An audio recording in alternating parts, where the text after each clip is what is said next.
আসসালামু আলাইকুম, স্বাগত জানাচ্ছি আরটিভি রাতের সংবাদে। আপনাদের সঙ্গে আছি আমি ফাহমিদা সালাম। দেশের শিল্প কারখানায় চলমান অস্থিরতা সহ সার্বিক আইন শৃঙ্খলা পরিস্থিতি নিয়ে ব্যবসায়ীরা উদ্বিগ্ন। ব্যবসা বাণিজ্যের স্বাভাবিক ধারায় ফিরে আনতে ব্যবসায়ীদের সঙ্গে সরকারের যোগাযোগ বৃদ্ধির প্রয়োজন আছে বলে মনে করেন মার্কিন সফররত প্রতিনিধি দল। গুলশানে ঢাকার মার্কিন রাষ্ট্রদূতের বাসভবনে এ বৈঠক অনুষ্ঠিত হয়। প্রায় ২.৫ ঘণ্টা ব্যাপী বৈঠকে বাংলাদেশের অর্থনৈতিক পরিস্থিতি, বিনিয়োগ পরিবেশ, ব্যাংক ও আর্থিক খাত, আইন শৃঙ্খলা পরিস্থিতি সহ বিভিন্ন বিষয়ে আলোচনা হয়। যুক্তরাষ্ট্রের ব্যবসায়ী প্রতিষ্ঠানগুলোর লভ্যাংশ এবং সরকারের কাছে পাওনা অর্থের বিষয়টিও বৈঠকের আলোচনায় উঠে আসে। বাংলাদেশের কার্যক্রম পরিচালনাকারী যুক্তরাষ্ট্র ভিত্তিক বিভিন্ন কোম্পানির দেশীয় প্রধানরা সফররত মার্কিন সরকারি প্রতিনিধি দলের সঙ্গে এ মনোভাব তুলে ধরেন। যুক্তরাষ্ট্রের এই প্রতিনিধি দলের নেতৃত্বে ছিলেন দেশটির অর্থ বিভাগের আন্তর্জাতিক অর্থায়ন বিষয়ক সহকারী সেক্রেটারি বেঞ্চ নেইম্যান। ঢাকায় পৌঁছেছেন যুক্তরাষ্ট্রের দক্ষিণ ও মধ্য এশিয়া বিষয়ক সহকারী পররাষ্ট্রমন্ত্রী ডোনাল্ড লো। বিকেলে দিল্লি হয়ে ঢাকার আন্তর্জাতিক শাহজালাল বিমানবন্দরে পৌঁছান লো। এর আগে সকালে ঢাকায় পৌঁছায় মার্কিন যুক্তরাষ্ট্রের রাজস্ব দপ্তরের ডেপুটি আন্ডার সেক্রেটারি বেঞ্চ নেইম্যানের নেতৃত্বে দেশটির উচ্চ পর্যায়ের একটি প্রতিনিধি দল। রোববার অন্তর্বর্তী সরকারের প্রধান উপদেষ্টা ড মোহাম্মদ ইউনূস, পররাষ্ট্র উপদেষ্টা মোহাম্মদ তৌহিদ হোসেন এবং অর্থ ও বাণিজ্য উপদেষ্টা সালেউদ্দিন আহমেদের সঙ্গে সৌজন্য দেখা করবে প্রতিনিধি দলটি। পরে পররাষ্ট্র সচিব মোহাম্মদ জসিমউদ্দিনের সঙ্গে মধ্যাহ্নভোজে অংশ নেবেন।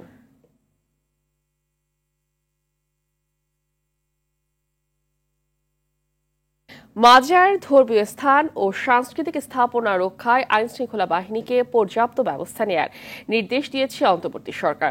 বিকেলে প্রধান উপদেষ্টার কার্যালয় থেকে এ ব্যাপারে বিবৃতি দেওয়া হয়। এতে বলা হয়, গত কয়েকদিন ধরে দুর্বৃত্তরা দেশের সুফি মাজারগুলোতে হামলা চালাচ্ছে। অন্তর্বর্তীকালীন সরকার এ ধরনের যে কোনো বিদ্বেষমূলক বক্তব্য এবং হামলার তীব্র নিন্দা জানায়। এসব হামলার সাথে জড়িতদের অতি দ্রুত আইনের আওতায় আনা এবং তাদের বিরুদ্ধে কঠোর আইনানুগ ব্যবস্থা নেওয়া হবে। বাংলাদেশ সাম্প্রদায়িক সম্প্রীতি ও শান্তিপূর্ণ সহাবস্থানের দেশ, তাই ধর্মীয় বা সাংস্কৃতিক সহিষ্ণুতা ও সম্প্রীতিকে বিঘ্নিত করার যে কোনো প্রচেষ্টা সরকার দৃঢ়ভাবে মোকাবেলা করবে।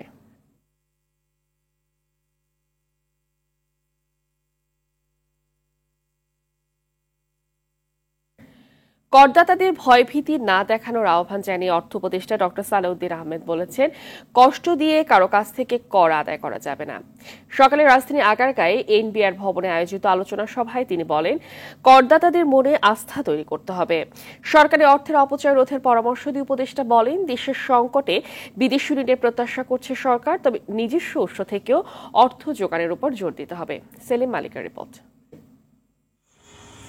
শেখ হাসিনা সরকারের সময়ে সব পর্যায়ের মানুষের কাছে মূর্তিমান আতঙ্কের নাম ছিল জাতীয় রাজস্ব বোর্ড, এনবিআর। সংস্থাটি কর্মকর্তাদের বড় একটি অংশের কর আদায়ের পদ্ধতি, ঘুষ আর দুর্নীতিতে তটস্থ থাকতেন ব্যবসায়ীরা। বাজেটে যত্রতত্র ভ্যাট বাড়িয়ে খরচ বাড়ানো হতো সাধারণ মানুষের। আলোচনা সভায় এনবিআর চেয়ারম্যান জানান, এখন থেকে জোর করে কারো কাছ থেকে কর আদায় করা যাবে না। আগে কি করেছি, আগে কিভাবে চলেছি, সম্পূর্ণ কিছু ভুলে গিয়ে যেটা আমাদের করা প্রয়োজন, যেটা আমাদের করা উচিত, সেই কাজটা আমরা প্রপারলি করব। একই মত দিলেন অর্থ উপদেষ্টা। বললেন, করদাতাদের আস্থায় আনতে হবে। কোনো ক্রমেই যেন আপনাদের ভয়ের উদ্রেক না করে, মানে এনবিআর অফিসিয়াল দেখলে যে ওনার কাছে গেলে আমার কি হবে, এইটাই যেন না হয়। এটা একটু আশ্বস্ত করবেন, ন্যায় বিচার করবেন। ন্যায় বিচার মানে এথিক্যাল সেন্সে না, ন্যায় বাজারে আপনার ট্যাক্স দেওয়ার কথা, এই অ্যাসেসমেন্টে ট্যাক্সটা দেবে। অর্থনীতি উদ্ধারে এই মুহূর্তে বিদেশি বিনিয়োগ প্রয়োজন জানিয়ে তিনি বলেন, সরকারি অর্থ অপচয় বন্ধে সতর্ক থাকতে হবে। সরকার যেন কোনো রকম অর্থের অপচয় না করে, এটা হলো সবচেয়ে বড় প্রিন্সিপাল। মানে একটা অনেকের ধারণা সরকার ট্যাক্স দেয়, লোকের কাছে ট্যাক্স নেই, তার মানে এই নয় যে রাজস্ব করের টার্গেট কমিয়ে দেবো আমরা। এনবিআর ও ব্যাংকিং খাত সংস্কারে উদ্যোগ নেওয়া হচ্ছে বলেও জানান ড সালেউদ্দিন আহমেদ। এই ব্যাপারে আপনারা আমাদেরকে সহযোগিতা করবেন সেটি। সেলিম মালিক, আরটিভি, ঢাকা। গণতন্ত্র পুনঃপ্রতিষ্ঠার লড়াইয়ের সময়ে হাসিনা সরকারের হত্যা নির্যাতনের বিচারের দাবি জানিয়েছে শহীদ পরিবার, সুশীল সমাজ ও রাজনৈতিক ব্যক্তিরা। বিকেলে কেন্দ্রীয় শহীদ মিনারে বিএনপির আয়োজিত স্মরণ সভায় দলের মহাসচিব মির্জা ফখরুল ইসলাম আলমগীর বলেন, সত্যিকারের গণতান্ত্রিক রাষ্ট্র গড়ে তুলতে সব ষড়যন্ত্র ব্যর্থ করে দিতে হবে। রিপোর্ট করছেন জায়েদ রহমান।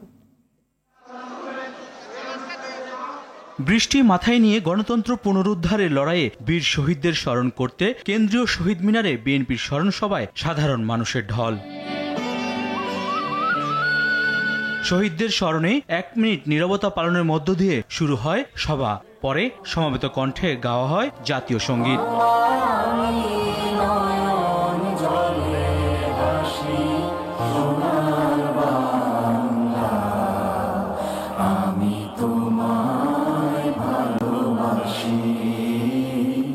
স্মরণ করা হয় হতাহতদের। এসব হত্যাকাণ্ডের বিচারের দাবি করেন শহীদ পরিবারের সদস্যরা।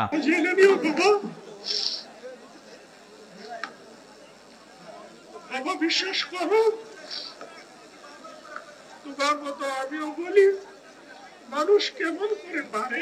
পুলিশের হাতে ধরছে এবং কি তার পাও পর্যন্ত ধরছে। আমাকে এবারের মতো ক্ষমা করেন, কিন্তু তারা ক্ষমা করে নাই। আমিও চাই যে আমার ভাইকে যে হত্যা করে মেরেছে, আমি তাদের বিচার চাই। সুন্দর বাংলাদেশ গড়তে নবীন প্রবীণ মিলেমিশে কাজ করার অঙ্গীকার করে অনেকে। প্রয়োজন বোধে সর্বোচ্চ চিকিৎসার জন্য তাদেরকে বিদেশে পাঠানো দরকার। 16 বছরের সকল শহীদ পরিবারগুলোকে রাষ্ট্রীয় উদ্যোগে তাদেরকে পুনর্বাসন করা দরকার। আমরা বিচার চাই ভাইয়েরা আমার। আমি বলবো বিচার শুধু আরম্ভ হয়েছে ইনশাআল্লাহ। এই বিচার এমন ভাবে হবে যে বাংলাদেশে আওয়ামী লীগকে সবাই মীর জাফর লীগ হিসেবে জানবে আগামী 100 বছর। গণতন্ত্রের প্রশ্নে বেগম জিয়ার আপসীন নেতৃত্ব ও রাজনৈতিক দলগুলোর নেতাকর্মীদের ত্যাগের কথা তুলে ধরেন বিএনপি মহাসচিব। এই অঙ্গীকার জাতির সামনে করতে চাই যে আমরা বাংলাদেশকে সত্যিকার অর্থেই একটা গণতান্ত্রিক রাষ্ট্রে প্রতিষ্ঠিত করবার জন্য, সমস্ত প্রতিষ্ঠানগুলোকে শক্তিশালী করবার জন্য আমরা সবাই কাঁধে কাঁধ মিলিয়ে কাজ করব। কাজ করেছি অতীতে, এখনো কাজ করব। তবে আমাদের একটাই শুধুমাত্র সতর্ক থাকতে হবে, চক্রান্তের মধ্য দিয়ে আমাদেরকে কেউ যেন আপনার বিপথে নিয়ে যেতে না পারে। আমরা যেন কোনো মতেই সেই লক্ষ্য পথ না হারাই। ছাত্র জনতার উপর ফ্যাসিস্ট সরকারের বর্বরতার চিত্র তুলে ধরা হয় নাটিকার মাধ্যমে। আন্দোলনের সময়ের রণসঙ্গীত পরিবেশন করা হয় স্মরণ সভায়।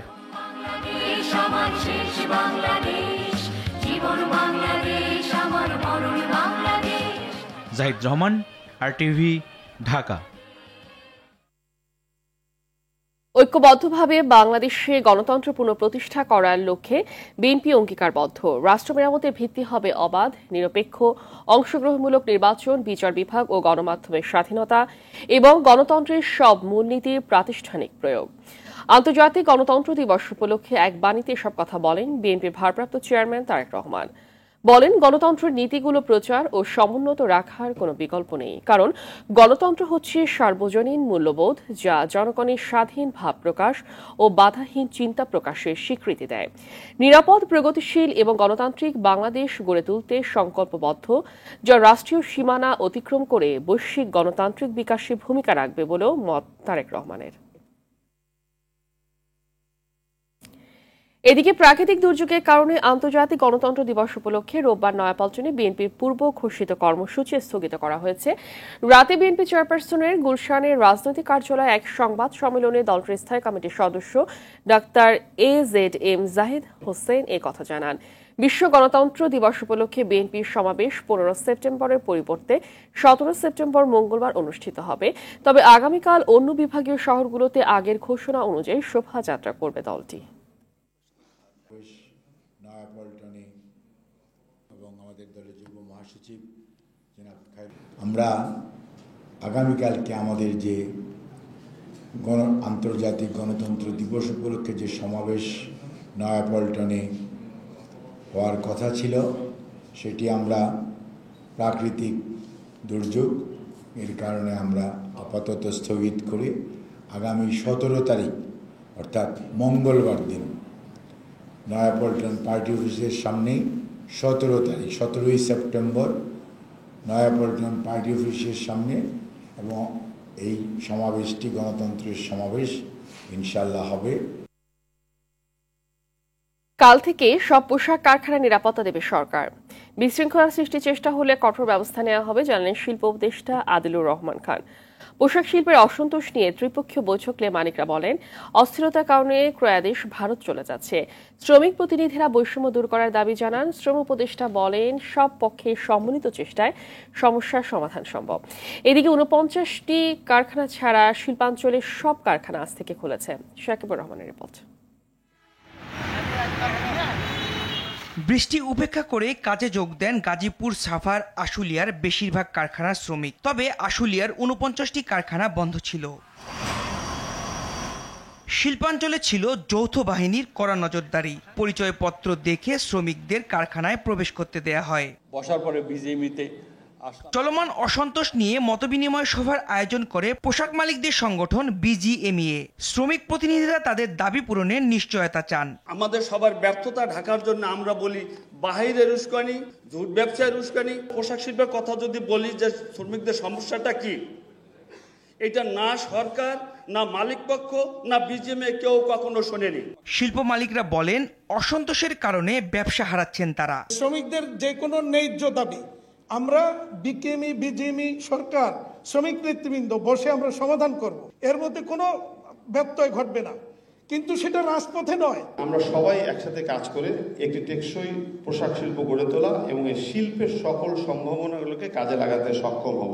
আলোচনার মাধ্যমে সমস্যার সমাধান সম্ভব বলে মনে করে সরকার। আমাদের অবশ্যই শ্রমিকদের প্রোটেক্ট করতে হবে এবং সেটাই জন্য আমাদের আইনের কাছে আমাদের কমিটমেন্ট আছে, কিন্তু একইভাবে আপনাদেরও ভাবতে হবে আমাদের কিন্তু এই গার্মেন্টস মালিকদেরও প্রোটেক্ট করতে হবে। আপনার গার্মেন্টস মালিকরা যদি ব্যবসা করতে পারে তাহলে কিন্তু আপনারা স্বস্তিতে থাকবেন। শ্রমিক এবং এই যে অসন্তোষ ঘটনাগুলো ঘটছে, এটা সমাধান করার জন্য আমরা যারা যারা আমাদের ব্যাকগ্রাউন্ড আছে শ্রমিকদের সাথে কাজ করার, গার্মেন্টস সেক্টরের সাথে কাজ করে, আমরা সবাই মিলে কাজ করবো, তাই আমাদের উপস্থিতি। অসন্তোষের কারণে ক্রয়াদেশ ভারতে চলে যাচ্ছে, তাই শিল্প রক্ষায় নেয়া উদ্যোগ দ্রুত বাস্তবায়নের পক্ষে শ্রম উপদেষ্টা। ইতিমধ্যে আপনারা জানেন যে আমাদের যে অর্ডার আসে তার একটা অংশ কিন্তু অলরেডি শিফট হয়ে গেছে। যদি এই পরিস্থিতি চলতে থাকে তাহলে এটা সার্বিকভাবে সবার জন্য ক্ষতিকর হবে এবং সবাইকে এই ক্ষতির দায়টাও একই সাথে নিতে হবে।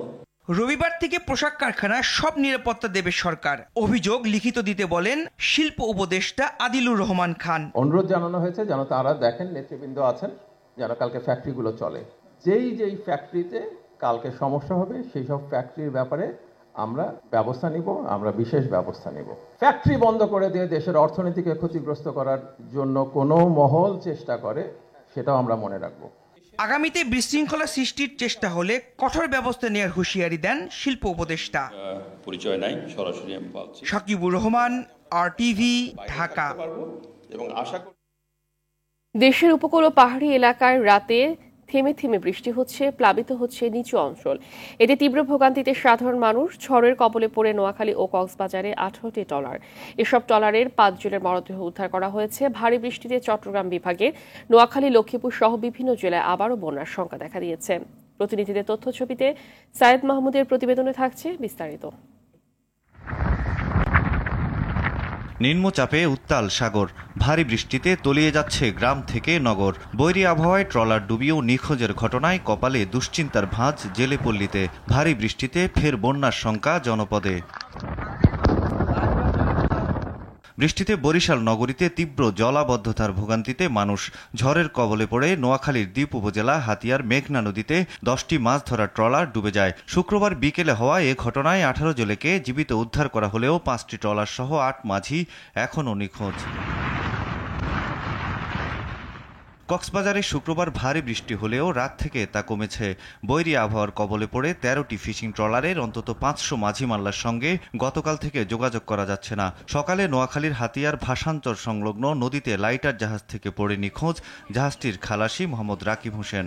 পানি উৎসর্গ বাচ্চা লই একবার আইসি আর আবার গর্বিটার থেকে পানি শুকিয়ে গেছে আর আবার গেছে, আবার পানি উৎসর আবার আইসি। পশু চলে গেছে, পানি শুকাইছে আর ওখানে কালকে রাতে চুরের লগে পানি উড়ে গেছে আর আবার বাচ্চা কাচ্চা চলে আসছে। এদিকে অচল অবস্থা তৈরি হয়েছে চট্টগ্রাম বন্দরেও। বহির্নগরে অবস্থানকারী সব মাদার ভেসেল থেকে পণ্য খালাট বন্ধ রয়েছে। ব্যাহত হচ্ছে পণ্য হ্যান্ডেলিং কার্যক্রম। বন্যা পূর্বাভাস ও সতর্কীকরণ কেন্দ্র জানিয়েছে রোববার সকাল পর্যন্ত হালদা, সাঙ্গু সহ চট্টগ্রাম বিভাগের বিভিন্ন নদ নদীর পানি বাড়বে। এতে কক্সবাজার, বান্দরবান, খাগড়াছড়ি, ফেনী, কুমিল্লা, নোয়াখালী সহ আশপাশের জেলার নিম্নাঞ্চল প্লাবিত হতে পারে। এছাড়া ভারী বৃষ্টিপাতের সম্ভাবনা রয়েছে ঢাকা, বরিশাল ও খুলনায়। দেশের প্রতিটি সমুদ্র বন্দরকে ৩ নম্বর সতর্ক সংকেত দেখিয়ে যেতে বলেছে আবহাওয়া অফিস। আগামীকাল যেটা দক্ষিণ পাটের দিকে বৃষ্টি অনেকটা কমে যাবে, 4টা সমুদ্র বন্দরকে 3 নম্বর স্থানীয় সতর্ক সংকেত দেখিয়ে যেতে বলা হয়েছে। এবং এর সাথে যেটা হচ্ছে আপনার বিশেষ করে নদী বন্দরগুলোকে আমরা 2 নম্বর নৌ হুঁশিয়ার সংকেত দেখিয়ে যেতে বলা হয়েছে। সৈয়দ মাহমুদ, RTV। সহিংসতা ও বিক্ষোভের জেরে ভারতের মণিপুরে আতঙ্ক কাটেনি, বিরাজ করছে থমথমে পরিস্থিতি। এই অস্থিরতার মধ্যে তীব্র আন্দোলনের হুমকি দিয়েছে নাগারা। নাগাদের মতামত না নিয়ে 2016 সালে হঠকারীভাবে 7টি নতুন জেলা গঠন করে সরকার। এই বিষয়ে সমাধান করতে ইউনাইটেড নাগা কাউন্সিল কেন্দ্রীয় স্বরাষ্ট্রমন্ত্রী অমিত শাহকে সময়সীমা বেঁধে দিয়েছে। 15 দিনের মধ্যে ওই সিদ্ধান্ত প্রত্যাহার না করলে শুরু হবে তীব্র আন্দোলন। মণিপুরের 16 মাসের সংঘর্ষে রাজ্যের নাগা অধ্যুষিত জেলাগুলোতে আঁচ পড়েনি। এবার সেখানেও আন্দোলন শুরু হলে পরিস্থিতি সামাল দেয়া ভারত সরকারের পক্ষে কঠিন হয়ে পড়বে, কারণ ওই এলাকার দখলে রয়েছে শক্তিশালী নাগা সশস্ত্র সংগঠন NSCCN, ইশাক মুইভা গোষ্ঠীর হাতে। এদিকে ভোটের আবহের মধ্যে জম্মু ও কাশ্মীর সীমান্তে শুরু হয়েছে জঙ্গি তৎপরতা। শনিবার কয়েক ঘন্টার ব্যবধানে বন্দুকযুদ্ধে জম্মু কাশ্মীরের একাধিক জায়গায় নিহত হয়েছে 2 সেনা সহ অন্তত 7 জন। এর আগে শুক্রবার গুলিবিদ্ধ হয়ে নিহত হয় সেনাবাহিনীর 2 জওয়ান। এমন পরিস্থিতিতে নির্বাচনী প্রচারে জম্মুর ডোডা জেলার সফর করেছেন প্রধানমন্ত্রী নরেন্দ্র মোদী। জম্মু কাশ্মীরের ডোডা জেলায় মোদীর এই সফরের মধ্য দিয়ে 42 বছরের মধ্যে এটাই হবে প্রথম কোনো ভারতীয় প্রধানমন্ত্রীর সফর। পদত্যাগ করেছেন ইসরায়েলি সেনাপ্রধান হার্জি হালেভি। 7 অক্টোবর ফিলিস্তিনি প্রতিরোধ দলগুলোর ইসরায়েলি অনুপ্রবেশ ঠেকাতে ব্যর্থতার দায় মাথায় নিয়ে পদত্যাগপত্র জমা দিতে চলেছেন তিনি। একই দায় পদত্যাগ করেছেন সেনাবাহিনীর শীর্ষ কর্মকর্তা ব্রিগেডিয়ার জেনারেল ইওসি সারিয়েল। ইসরায়েলি সংবাদ মাধ্যমগুলো শনিবার এ তথ্য জানায়। গেল 3 মাসে ইসরায়েলি সেনাবাহিনীর একাধিক কর্মকর্তা পদত্যাগ করেছেন। এদিকে গেল 24 ঘন্টায় গাজা ও খান ইউনিসে ইসরায়েলি হামলায় কমপক্ষে 19 জন নিহত হয়েছে। গাজায় চলমান হামলায় মোট নিহত 41,000 ও আহতের সংখ্যা 91,000 ছাড়িয়েছে। অবশেষে বাংলাদেশ ফুটবল ফেডারেশন বাফুফেতে শেষ হতে যাচ্ছে কাজী সালাউদ্দিন যুগ। আসন্ন নির্বাচনে প্রতিদ্বন্দ্বিতা না করার ঘোষণা দিয়েছেন তিনি। শনিবার বিকেলে বাফুফে কার্যালয়ের সংবাদ সম্মেলনে তিনি এমন ঘোষণা দেন। ফিফার নির্দেশনা অনুযায়ী নির্ধারিত সময় বাফুফে নির্বাচন হবে বলেও জানান তিনি। বিস্তারিত রাফি আমিনের রিপোর্টে। শরতের গুমোট আবহাওয়া আর বৃষ্টি ভেজা বিকালের রোমান্টিকতা কাজী সালাউদ্দিনকে এদিন স্পর্শ করতে পারেনি। সেটি তার চেহারা দেখলেই স্পষ্ট হয়ে যায়। যে পথ দিয়ে বাফুফের আঙিনায় ঢুকে 16 বছর ধরে রাজত্ব চালিয়ে গেছেন এক সময়ের মাঠ কাঁপানো এই ফুটবলার, সে পথটা এদিন তার জন্য ছিল দীর্ঘ। মলিন মুখে গণমাধ্যমের ক্যামেরার সামনে বসা সালাউদ্দিনকে দেখেই আঁচ করা যাচ্ছিল তার মনে বয়ে চলা ঝড়। নিজের অপ্রিয় কথাটা শেষ পর্যন্ত বলতে হলো সংবাদ সম্মেলন করেই। অবশেষে থামছেন তিনি, করবেন না 26 অক্টোবর হতে যাওয়া আসন্ন বাফুফে নির্বাচন। আমি 4 টার্ম আপনাদের সাথে ছিলাম। I consider myself to be very lucky যে এই সুযোগ আমার জীবনে আসছে। তো এখন যে কামিং ইলেকশন আসতেছে 26 অক্টোবরে, এই ইলেকশনে আমি কন্টেস্ট করব না। So that's my final decision. তো এইটা আপনাদেরকে জানাবার জন্য আসছি।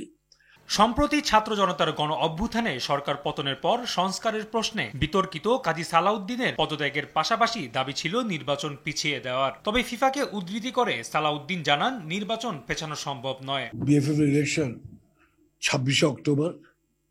বেসড অন দ্যাট ইলেকশন, এখানে কিছু লোকজনের রিকোয়ারমেন্ট ছিল, ডিমান্ড ছিল যেন ইলেকশনটা পিছায়। তো অ্যাকর্ডিং টু দ্যাট রিকোয়েস্ট আমরা ফিফার কাছে চিঠি দিয়েছিলাম। তো এই কপিটা আপনাদেরকে দিয়ে দিবেন। চিঠির উত্তর দিয়ে দিয়েছে যে ইলেকশন কোনোভাবে একদিনও পিছানো যাবে না, এটা ফিফা ইনস্ট্রাকশন দিয়ে দিয়েছে। দায়িত্ব পালনকালে কোনো ভুল বুঝাবুঝি হয়ে থাকলে সহকর্মীদের সেসব মনে পুষে না রাখার অনুরোধ জানান কাজী সালাউদ্দিন। রাফি আমিন, RTV, ঢাকা। রাতের সংবাদ এই পর্যন্তই। সর্বশেষ সংবাদ জানতে যে কোনো মোবাইল ফোন থেকে 2414 নম্বরে ডায়াল করুন। মধ্যরাতের সংবাদ রাত 1টায় দেখার আমন্ত্রণ রইল। ধন্যবাদ সবাইকে।